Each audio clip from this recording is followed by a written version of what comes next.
Commençons par la première news de ce récap. Une news, comme vous l'avez pu entendre, qui est pas extrêmement joyeuse. Mais bon, faut bien que j'en parle. Elie Buzyn, donc c'est un ancien déporté et grand témoin de la Shoah, donc qui est mort. On l'a appris le lundi 13 mai. Il a fait un malaise hier, dimanche soir, juste après une conférence de témoignage où il était avec des jeunes pour passer le relais. Une conférence qui a été très émouvante, très bouleversante, qui l'a beaucoup touché, a ajouté sa fille, l'ancienne ministre de la Santé, Agnès Buzyn. Jusqu'au bout, il a porté la parole des victimes de la barbarie nazie. Sa mémoire nous oblige à immédiatement saluer Francis Khalifa, le président du Conseil représentatif des institutions juives en France. Donc voilà.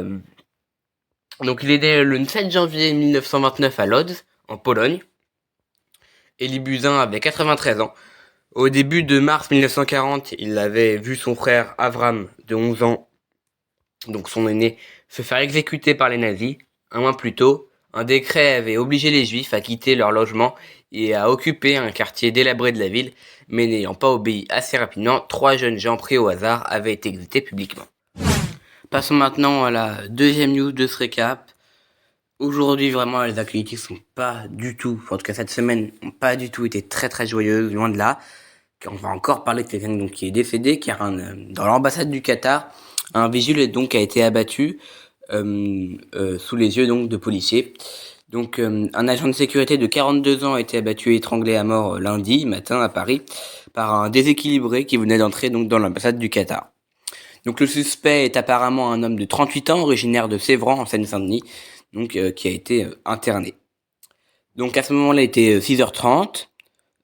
Quand les forces de l'ordre donc sont appelées dans la rue Friedland, dans le 8e arrondissement. Les policiers sont accueillis par une femme de ménage, donc ils leur ouvrent la porte, mais sans autorisation de l'ambassadeur, ils ne peuvent pas intervenir, donc a dit une source donc assez proche de l'affaire. Donc ils ont découvert un homme corpulent, rasé, qui s'acharne sur sur un autre homme allongé par terre et inconscient. Voilà, une scène d'horreur. Donc le suspect donc a été interné juste après. Il souffre donc de troubles psychiatriques et serait en rupture de traitement, originaire donc de Sévran. Oui, vraiment que des actualités pas très joyeuses, et la prochaine news va l'être aussi d'ailleurs.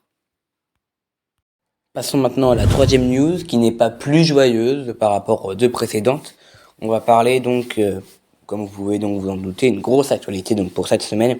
Donc une tuerie dans une école au Texas.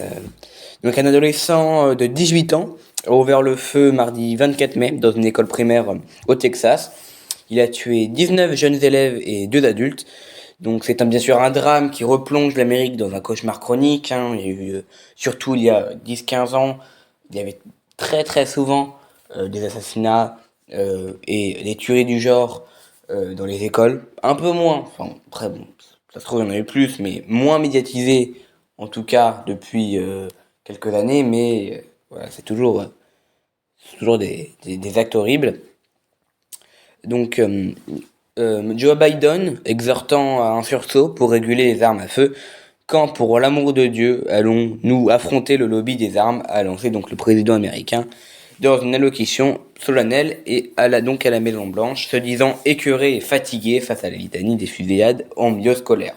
La fusillade s'est produite à l'école primaire Robb à Uvalde, ou Uvalde, pardon, je sais pas, une ville située donc entre San Antonio et la frontière mexicaine. D'après les informations donc, du New York Times, 90% des élèves de l'école attaquée sont d'origine latino-américaine et 87% sont économiquement désavantagés.